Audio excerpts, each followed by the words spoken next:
Nahum chapter 3. Woe to the bloody city! It is all full of lies and robbery. The prey departeth not.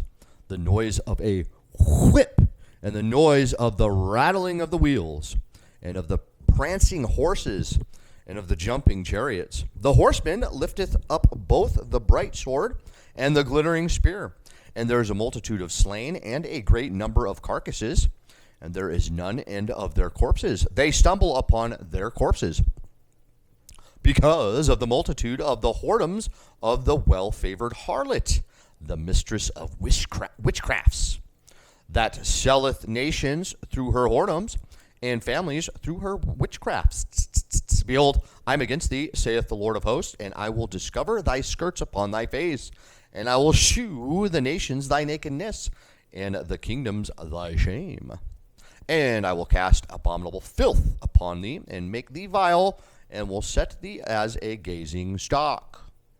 And it shall come to pass that all they that look upon thee shall flee from thee, and say, Nineveh is laid waste. Who will bemoan her?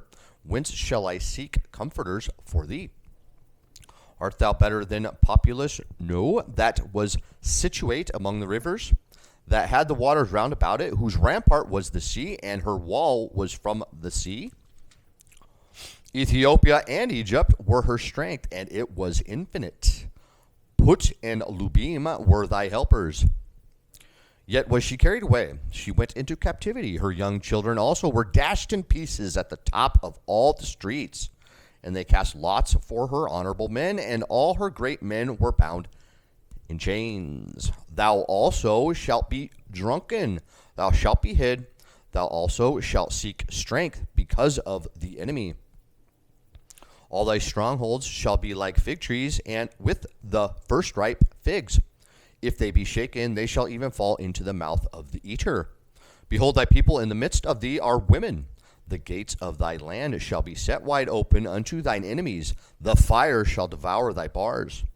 Draw thee waters for the siege, fortify thy strongholds. Go into clay and tread the mortar. Make strong the brick kiln.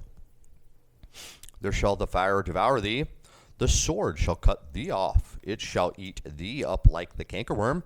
Make thyself many as the cankerworm. Make thyself many as the locusts. Thou hast multiplied thy merchants above the stars of heaven. The cankerworm spoileth and flieth away. Thy crowned are as the locusts, and thy captains as the great grasshoppers, which camp in the hedges in the cold day. But when the sun ariseth, they flee away, and their place is not known where they are. Thy shepherds slumber, O king of Assyria. Thy nobles shall dwell in the dust.